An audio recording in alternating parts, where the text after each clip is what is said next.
إنك حميد مجيد اللهم بارك على محمد وعلى آل محمد كما باركت على إبراهيم وعلى آل إبراهيم إنك حميد مجيد মহান আল্লাহ সুবহানাহু ওয়া তাআলার দরবারে অসংখ্য অগণিত শুকরিয়া যে মহান রব্বুল আলামিন আমাকে আপনাদেরকে আজকে 13ই ডিসেম্বর 2024 কোনকনে শীত উপেক্ষা করে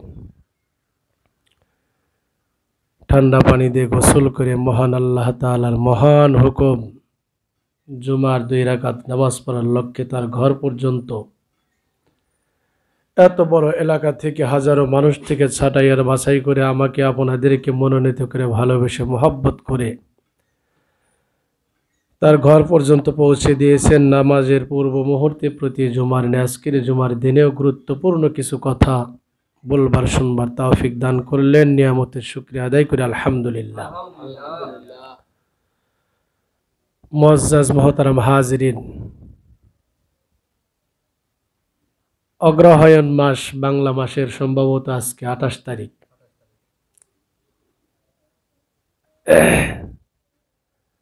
তো তুলনামূলক এই কয়দিন যেমন ছিল গতকাল থেকে শীতের প্রভাব বাড়ছে গতকাল তো সূর্য মামার দেখাই তেমন পাওয়া যায় নাই আজকে তো মাশাআল্লাহ সূর্য একটু দেখা যাইতেছে গতকালের নিউজ খবর অনুযায়ী আজকেও সূর্য ওঠার কথা না চুয়াডাঙ্গায় 10 ডিগ্রি সেলসিয়াস তাপমাত্রা কালকে রেকর্ড হয়েছে সবচেয়ে সর্বনিম্ন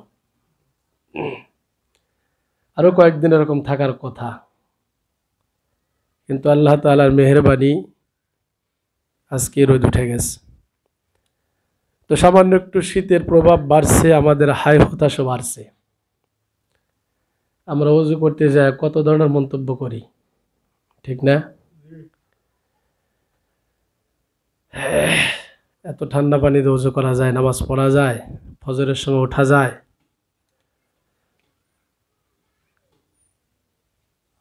আসলে যদি ইবাদত না করি তাহলে সুতানাতার অভাব নাই গরমের দিন আসলে ফজরে মুসল্লি পাওয়া যায় না দোষ কি ছোট্ট রাত শুইতে শুইতে ওঠার টাইম হয়ে যায় আবার লোডশেডিং কারেন্ট থাকে না ঘুম হয় না ঘুম হয় একটু শেষ রাত্রে কেমনে উঠি ফজরে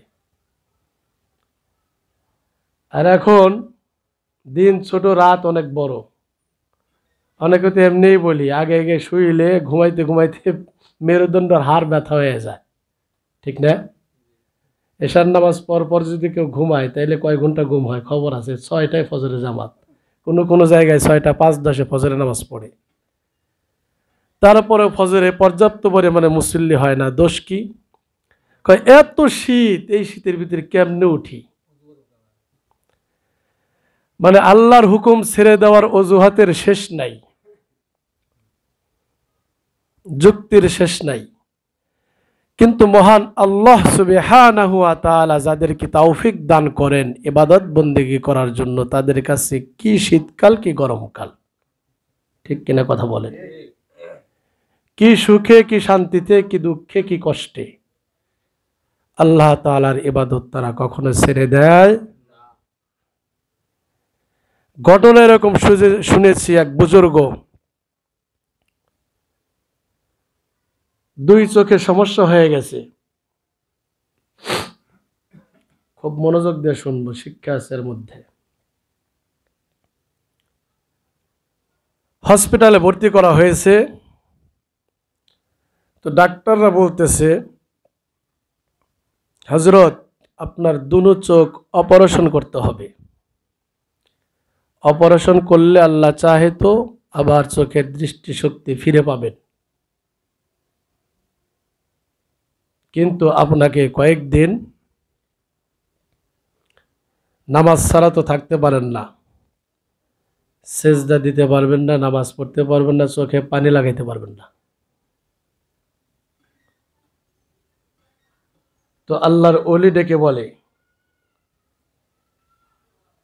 যে চোখ ঠিক করার কারণে, অপারেশন করার কারণে ঠিক হয়ে যাবে, আর ঠিক করার কারণে আমার আল্লাহ তাআলার কুদরতি পায় আমি সেজদা দিতে পারবো না, আমার এই চোখ ভালো করার দরকার নাই। সুবহানাল্লাহ, জোরে বলেন। দুই চোখের দৃষ্টিশক্তি হারাইছি তো হারাইছি, এমতো অবস্থায় আমি আমার মাওলার কুদরতি পাই সিজদা দিতে পারতেছি, শুকরিয়া আলহামদুলিল্লাহ। আমার চোখের চাইতে এক একটা সিজদার মূল্য অনেক বেশি। তারা কেমন মানুষ আর আমরা কেমন মানুষ? আমরা শুধুমাত্র দোষ তালাশ করতে থাকি, সুযোগ তালাশ করতে থাকি। আসলে ইবাদত যদি না করি তাহলে অজুহাতের শেষ নাই, যুক্তির শেষ নাই। আর ইবাদত করলে কোনো যুক্তি তর্ক দেখানো যাবে। আমাদের দেশে যে শীত পড়ে, এগুলা কি শীত বলে? কথা বলেন। আমরা এখন মিডিয়ার মাধ্যমে সারা পৃথিবী সম্পর্কে টুকটাক ধারণা কম আর বেশি সবারই আছে। আমাদের দেশে শীত থাকেই তো না, সর্বোচ্চ 1-1.5 মাস মোটামুটি একটু শীত থাকে 12 মাসের মধ্যে। কড়া শীত থাকে কয়দিন। কিন্তু পৃথিবীতে এমনও দেশ আছে, অনেকগুলি দেশ আছে যেখানে বছরের ম্যাক্সিমাম সময় এমন শীত থাকে, এমন ঠান্ডা থাকে যে ডিপ ফ্রিজের চাইতেও বাইরের ঠান্ডার পরিমাণ বেশি। শুনছেন না ধরনের কথা? গতকাল চুয়াডাঙ্গায় সর্বনিম্ন তাপমাত্রা রেকর্ড হয়েছে 10 ডিগ্রি সেলসিয়াস। তাও তাপমাত্রা আছে, কিন্তু আল্লাহ তাআলা এই পৃথিবীতেই আমাদের মতোই সেখানে মানুষ বসবাস করতেছে। তাপমাত্রার পরিমাণ কি? -64 ডিগ্রি সেলসিয়াস তাপমাত্রায় পৌঁছে। মানে তাপমাত্রা নাই, নার পরিমাণ কত? 64। ডিপ ফ্রিজের চাইতে ওখানে তাপমাত্রা বাহিরে বেশি। মানুষ থুতু ফেললে সাথে সাথে বরফ হয়ে যায়, পেশাব করলে সাথে সাথে বরফ হয়ে যায়। আমরা ফ্রিজ আপ করে যে খাবার দাবার রাখি ভালো রাখার জন্য, তাদের ফ্রিজের প্রয়োজন হয় না। তারা কি করে? খাবার দাবার বাইরে রেখে দেয়, ফ্রিজের চাইতে, ডিপ ফ্রিজের চাইতেও সেগুলো শক্ত হয়ে থাকে। আমরা বাজারে মাছ কিনতে যাই, অনেক সময় মাছ তাজা রাখার লেগিয়া বরফ ব্যবহার করে, ভালো রাখার লেগিয়া। আবার অনেক মাছ পানি ব্যবহার করে। আর তাদের বাজারে গেলে সব মাছ খাড়া করে রাখে, ফলের দোকানের মতো। মানে হাড্ডির চাইতেও শক্ত, লোহার চাইতেও শক্ত হয়ে থাকে। তো সেখানেও মানুষ বসবাস করতেছে। মূল কথা হলো এটা, ঠিক কিনা? কথা বলেন। সেখানেও মুসলমান আছে। কই, তারা তো অজুহাত দিয়ে নামাজ ছেড়ে দিতেছে না। যেখানে মুসলমান বসবাস করতেছে, -64 ডিগ্রি সেলসিয়াস তাপমাত্রা, কত কষ্টের জীবন তাদের। হ্যাঁ, খাটের নিচে হিটার অথবা আগুনের তাপ দিয়ে ঘুমাইতে হয়। সকালবেলা ঘুম থেকে ওঠার পরে দরজা খোলার কোনো কায়দা নাই।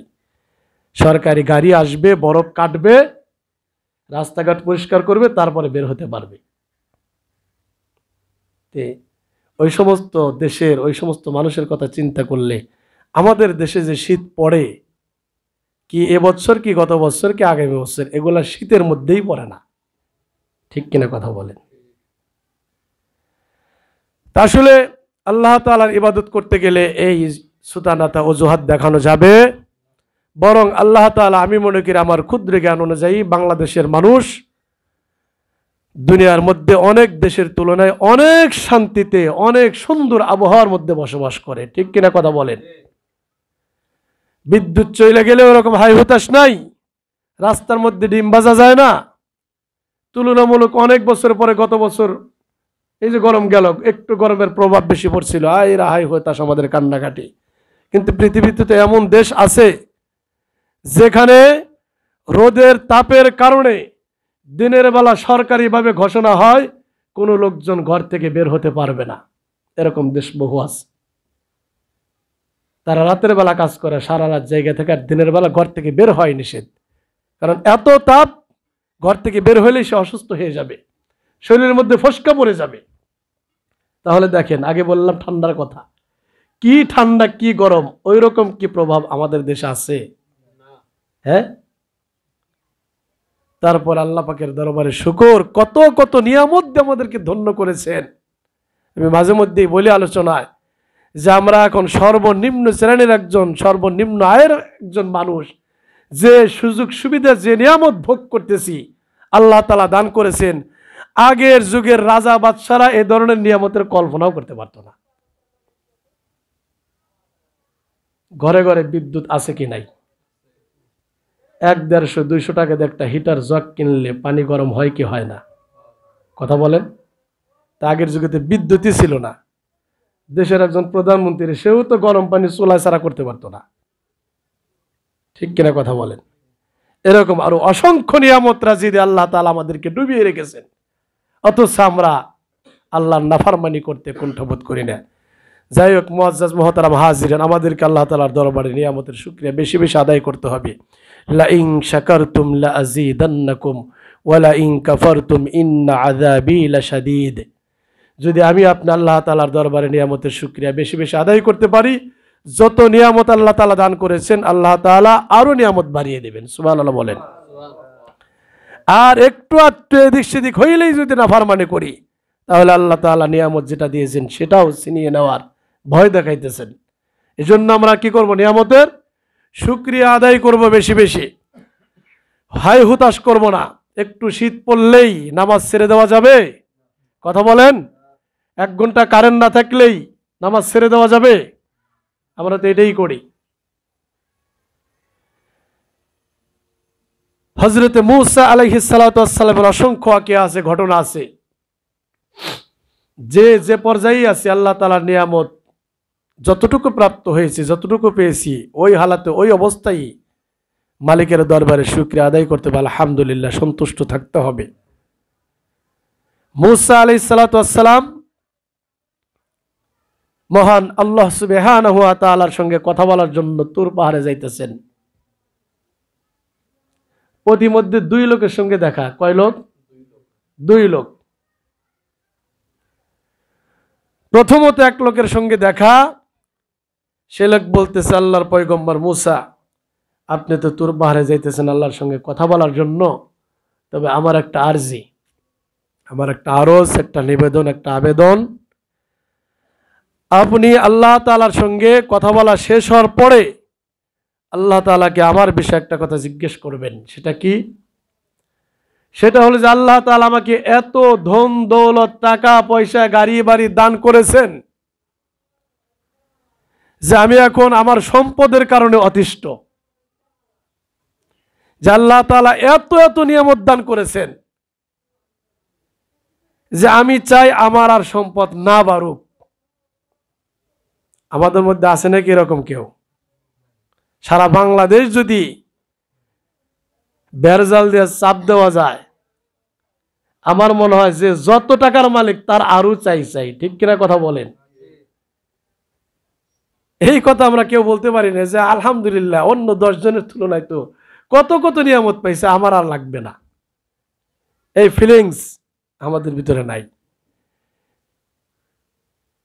মূসা আলাইহিস সালাতু ওয়াস সালামের উম্মত ডেকে বলে,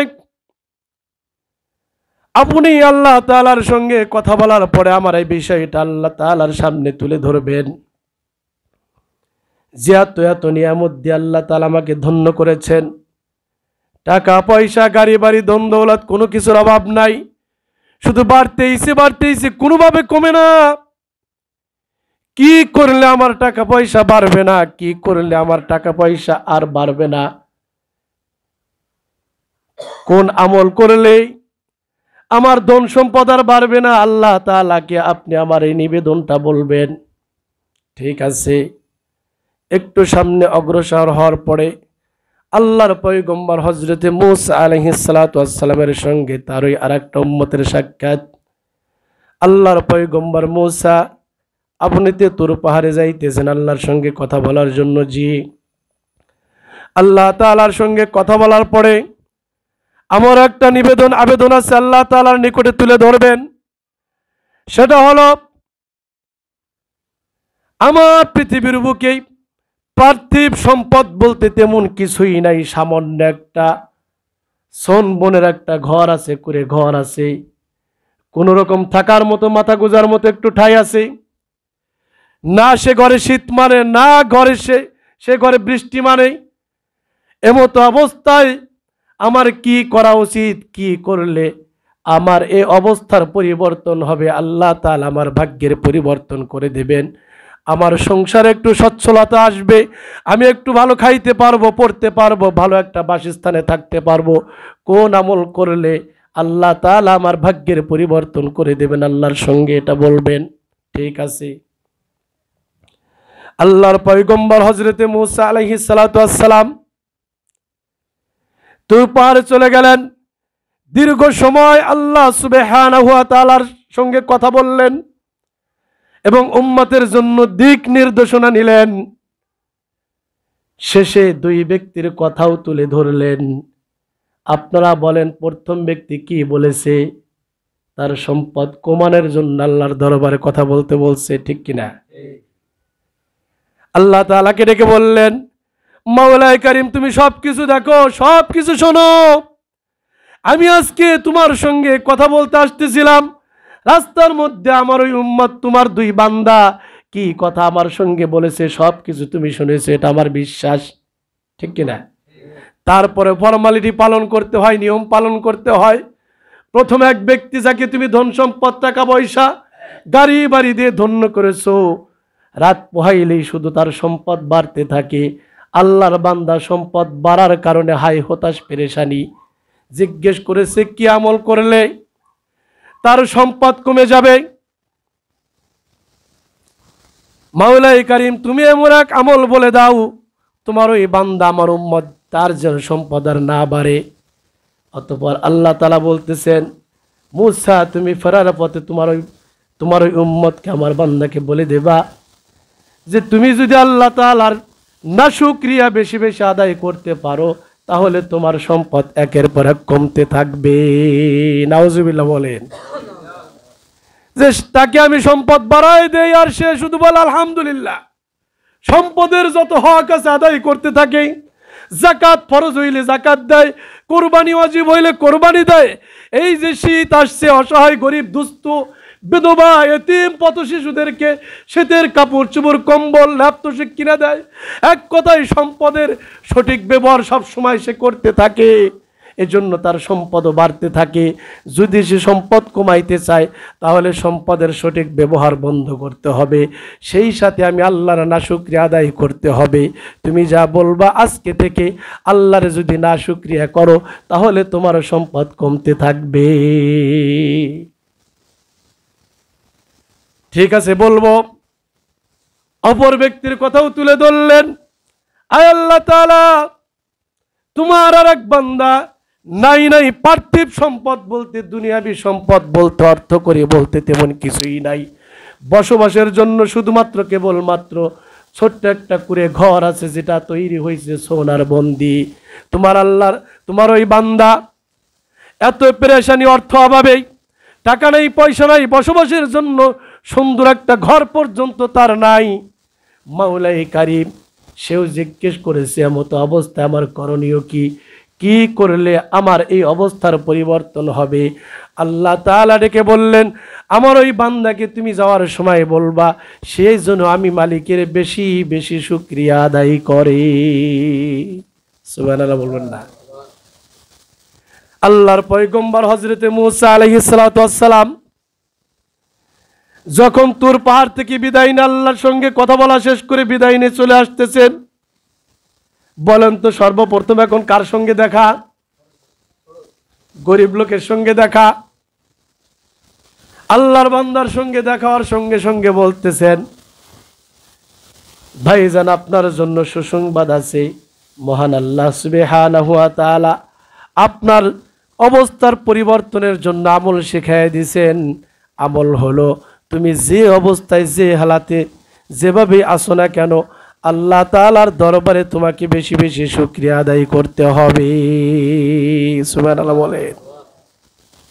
আল্লাহর বান্দা ছিল একটু ব্যতিক্রম টাইপের, কয়টা কেমন আল্লাহর ফয়সালা, আমি কি হিসেবে শুকরিয়া আদায় করব? আমার তো টাকা নাই, পয়সা নাই, ঘর নাই, বাড়ি নাই, এমতো অবস্থায় আল্লাহ তাআলার দরবারে শুকরিয়া আদায় করব না, এটা আমার পক্ষে সম্ভব না। আমি আল্লাহ তাআলার শুকরিয়া আদায় করার মতো আমার সামনে তেমন কোনো ধন সম্পদ টাকা পয়সা নাই, বিধায় আমি শুকরিয়া আদায় করতে পারবো। নাউজুবিল্লাহ বলেন। যখনই আল্লাহর বান্দা বলেছে আমি শুকরিয়া আদায় করতে পারবো না, মহান আল্লাহ তাআলা তার বান্দার প্রতি বেজার হয়ে গেলেন। বেজার হইয়া বাতাসকে অর্ডার করলেন, হুকুম দিলেন, বাতাস রে এক মুহূর্ত দেরি করবি না, আমার বান্দার যে সনবনের করে ঘরটা বিদ্যমান আছে তুই তাড়াতাড়ি এই ঘরটাকে জমিন থেকে উড়াইয়া দে। নাউজুবিল্লাহ মিন যালিক। আল্লাহ তাআলা অসন্তুষ্ট হয়ে বাতাসকে অর্ডার করার পরে বাতাস তার কাজ করলো। এতদিন তাও একটা ঠিকানা ছিল, ঘর নামক একটা বস্তু ছিল। আল্লাহ তাআলার নাফরমানিমূলক কথা যখন জবান থেকে বের হয়েছে, না আমি আল্লাহর দরবারে শুকরিয়া আদায় করতে পারবো না, সঙ্গে সঙ্গে বাতাস আইসা তার করে ঘরটাও উড়াইয়া নিয়ে গেছে। নাউজুবিল্লাহ, নাউজুবিল্লাহ। কারণ আল্লাহর নাফরমানি করে ফেলাইছে। পক্ষান্তরে দ্বিতীয় ধনাঢ্য ব্যক্তি যার সম্পদ কমানোর জন্য আমল তালাশ করতেছে, কোন আমল করলে আমার সম্পদ কমবে। আল্লাহর পয়গম্বর হযরতে মুসা কালিমুল্লাহ দেখার সঙ্গে সঙ্গে বলতেছে, ভাইজান আল্লাহ তাআলা আপনার সম্পদ কমানোর জন্য একটা পন্থা বইলে দিছেন, একটা সিস্টেম বইলে দিছেন। সেটা হলো আপনি যদি চান যে আমার সম্পদ আর না বাড়ুক, আমার সম্পদ আর না বাড়ুক, তাহলে আপনি আজকে থেকে এই মুহূর্তে থেকে একটি কাজ বেশি বেশি করবেন, সেটা হলো আল্লাহ তাআলার নাশুকরিয়া। আল্লাহর বান্দা এই কথা শোনার পরে কয় কেমনে সম্ভব যে আল্লাহ তাআলা আমাকে টাকা পয়সা গাড়ি বাড়ি ধন দৌলত দিয়ে আমার কোনো কিছুর কমতি নাই, যে আল্লাহ তাআলা সব কিছু দিয়ে আমাকে ধন্য করেছেন, কেমনে সম্ভব সে আল্লাহ তাআলার নাফরমানি মূলক কথা, না শুকরিয়া মূলক কথা আমার জবান থেকে বের হবে? কখনো না, কখনো না, এটা সম্ভব নয়। আমি আল্লাহ তাআলার না শুকরিয়া আদায় করতে পারবো না, বরং আল্লাহর দরবারে আমি বেশি বেশি শুকরিয়া আদায় করব। আলহামদুলিল্লাহ। মুআজ্জাজ মুহতারাম হাজিরিন,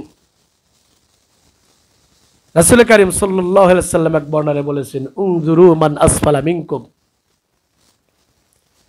যে যে হালাতে যে অবস্থায় আছো তোমরা তো শুধু উপরের দিকে তাকাও, যে আমি যে অবস্থায় আছি আমার থেকে ধনী কোন ব্যক্তি তার দিকে তাকাও আর পেরেশানি পোহাও, আমি ওর মতো কবে হতে পারবো।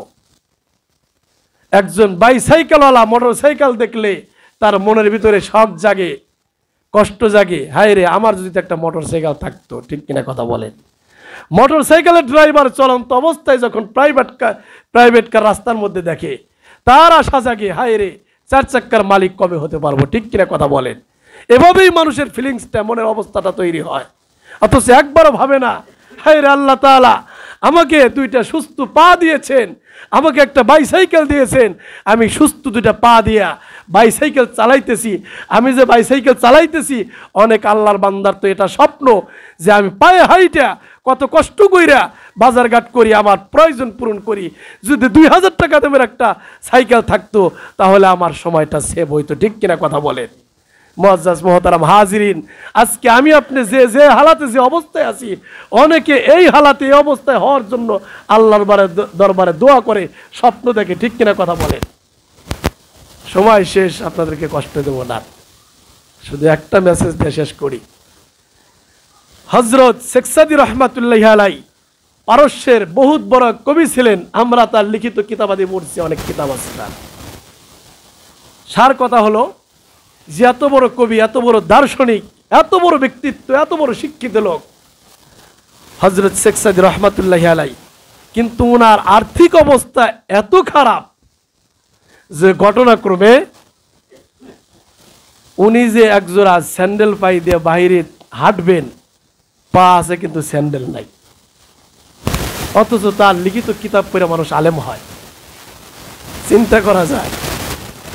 আমরা তো মনে করি ধন সম্পদ টাকা পয়সা থাকলেই মনে হয় এটা মনে হয় আল্লাহর ওলি। হ্যাঁ, ইতিহাস প্রমাণ করে টাকা পয়সা থাকলে আল্লাহর ওলি হওয়া যায়। এই যে মুসা আলাইহিস সালামের ঘটনা শুনাইলাম, তারই সম্ভবত চাচাতো ভাই ছিল কারণ সম্পর্কে লম্বা চোরা কথা, শুধু কারণের ইতিহাস কইতে গেলে কয়েক জমা লাগবে। আমরা জানি যে তার কত কত সম্পদ ছিল,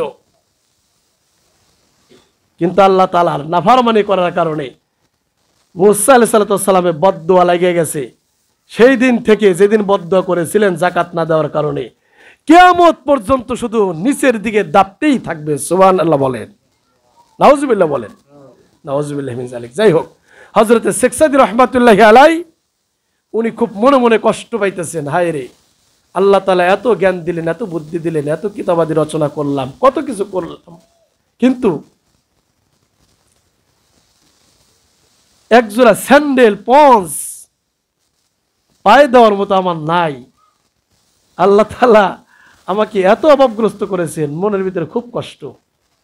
এই কষ্ট নেই খালি পায়ে বাইর হয়েছে। বার হয়ে দেখে এক ব্যক্তি ভিক্ষার থালা নিয়ে রাস্তার মধ্যে বসে রয়েছে, মানুষের কাছে হাত পাততেছে, তার দুইটা পা নাই। কি নাই? পা নাই। সঙ্গে সঙ্গে মালিকের দরবারে মন খুলে অটোমেটিকলি বের হয়ে গেল, আলহামদুলিল্লাহ, আলহামদুলিল্লাহ।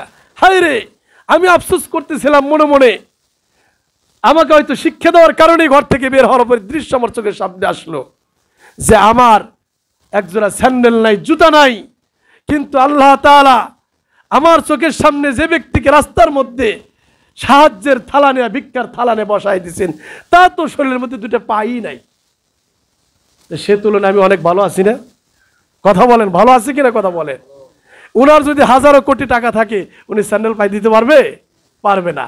তাহলে উনার তুলনায় আল্লাহ তাআলা আমাকে শতগুণ, হাজার গুণে ভালো রেখেছেন। মুআজ্জাজ মুহতারাম হাজিরিন, আজকে আর কষ্ট দেব না। তো আমরা কোনো সুতা নাতা অজুহাত দেখায়া আল্লাহর নাফরমানি ছাড়বো? শীতের দিনে শীত না পড়লে ভালো লাগে? আপনারা কথা বলেন। কষ্টের যেটা, সেটা সবারই কষ্ট হয়। হ্যাঁ, ফজরের সময় এখন মুসল্লি পাওয়া যায় না, 6টা বাজে নামাজে দাঁড়ায়, 6টা আজকে মনে হয় ওভার হয়ে গেছে, 7-8 বেজে গেছে, জামাতে লোক নাই। এই যে ওনাদের মাশাআল্লাহ মাসুদ এখানে আছে, মাসুদের পরিচালনা একটা সংগঠন, ছোট ছোট বাচ্চার একটা সংগঠন করছে, হ্যাঁ, ইসলামী যুব কল্যাণ সংগঠন। মাশাআল্লাহ, সংগঠনের ওসিলায় আমার মন ভরে গেছে। আজকে ফজরেও এই সংগঠনের কিছু দিক নির্দেশনা দিয়েছে হয়তো। এই সংগঠনের ওসিলায় ছোট ছোট মাসুম বাচ্চারা ফজরে অ্যাটেন্ড করে, মাসুম বাচ্চারা নামাজ পড়ে প্রতিদিন। হ্যাঁ, এত টুকটুক বাচ্চারা নামাজ পড়ে, ফজরের সময় চলে আসে। অথচ যাদের উপরে নামাজ ফরজ হয়েছে, তারা বিদেশি কম্বল মুড়িতে ঘুমাইতেছে সকাল 8টা পর্যন্ত। ঠিক কিনা? কথা বলেন। মুআজ্জাজ মুহতারাম হাজিরিন, সময় নাই, কথা আর আজকে বলা যাবে না। আল্লাহ তাআলা এত নিয়ামতে ধন্য করলেন, আগের যুগের মানুষে বিদেশি কম্বল চোখেও দেখে নাই। ঠিক কিনা? কথা বলেন। হ্যাঁ, কাঁথা ছাড়া কোনো ছিল? এই মোটা জাজিম ছিল। আমি আগেই বলেছি, রাজা বাদশারাও, আমরা খেটে খাওয়া দিন মজুর, ঠেলাওয়ালা, ব্যানওয়ালা, একজন কৃষক, একজন বদলা বেচনেওয়ালা ব্যক্তি, কি গরমের দিন, কি শীতের দিন, যে সমস্ত নিয়ামত ভোগ করি, যে সমস্ত দামি দামি খাবার খাই, যে সমস্ত আসবাবপত্র ব্যবহার করি, আগের যুগের রাজা বাদশারা এগুলো চোখে দেখে নাই। তারপর কেমনে সম্ভব যে ফজরের সময় চতুর্পাশে এতগুলি মাইক থেকে আস-সালাতু খায়রুম মিনান নাওম বলা হয়, তারপরে মসজিদ হাহাকার, মসজিদে মুসল্লি খুঁজে পাওয়া যায় না? ঠিক কিনা? কথা বলেন। হ্যাঁ, গরমের দিনে একটা অজুহাত দেয়, ফ্যানের আওয়াজে শব্দ আওয়াজ পাওয়া যায় না। এখন পাওয়া যায় তো না? কি বলেন? হ্যাঁ, 10 ঘন্টা 11 ঘন্টা ঘুম হয়ে যায় মুরব্বীদের। এজন্য আমি উদাত্ত আহ্বান করবো, আজকের আলোচনার শেষ কথা, আমরা ইনশাল্লাহ এই শীতের অজুহাত দিয়া আল্লাহ নাফরমানি করব। 6টা বাজে জামাত হয়, ইনশাল্লাহ ফজরের জামাতে আসবো তো, ইনশাল্লাহ সবাই আসবো তো, ইনশাল্লাহ। এই মসজিদের চতুর্পাশে যাদের বসবাস, 4 ওয়াক্ত না 5 ওয়াক্ত নামাজ আমরা মসজিদে জামাতের সঙ্গে আদায় করবো, ইনশাআল্লাহ। অনেকে বাসায় একা একা নামাজ পড়ে, কথা তো আইসা যায়, একা নামাজ পড়লে 27 গুণ সওয়াব আপনি কম পাইতেছেন। ঠিক কিনা? কথা বলেন। অন্য বর্ণনা আসছে, ইচ্ছাকৃতভাবে কোনো জরুরত ছাড়া একের পর এক যদি জামাত তরক করে, তো তার নামাজই না হওয়ার সম্ভাবনা আছে, এরকম বর্ণনা আসছে। এজন্য বাড়ির আঙ্গিনায় মসজিদ, কেন আমি ঘরের মধ্যে নামাজ পড়বো? কথা বলেন। আর একটা বিষয় হলো, মসজিদে জামাতের সঙ্গে নামাজ পড়লে আমার কি সূরা কিরাত পড়া লাগে? কথা বলেন। ইমাম সাহেবের কান্দির উপরে সব দিয়ে দিই, নামাজ হোক না হোক তার ব্যাপার, আমার নামাজটা হয়ে যেতেছে। আর আমি একা একই নামাজ পড়তে গেলে সব কিছু নিজের পড়া লাগতেছে, না আমার সূরা সহি আছে, না আমার আত্মাহিয়াতুদ শরীফ সহি শুদ্ধ আছে। ঠিক কিনা কথা বলেন? এজন্য জামাতের গুরুত্ব অপরিসীম। আমরা ইনশাল্লাহ ফজর থেকে নিয়ে এশা পর্যন্ত 5 ওয়াক্ত নামাজ যে যেখানে অবস্থান করব মসজিদে গিয়ে আদায় করার চেষ্টা করবে ইনশাআল্লাহ। আল্লাহ তাআলা আমাদের সবাইকে কবুল আর মঞ্জুর করুক। আমরণ আজীবন যতদিন বেঁচে থাকবো জামাতের সঙ্গে 5 ওয়াক্ত নামাজ আদায় করার তৌফিক দান করুক। মা বোনদেরকে আওয়ালক্তে বাসার মধ্যে 5 ওয়াক্ত নামাজ আদায় করার তৌফিক দান করুক। ওমা তৌফিকি ইল্লা বিল্লাহ। যারা সুন্নত পড়ে নেই 4 রাকাত কবলাল জুমা পড়ে নেই।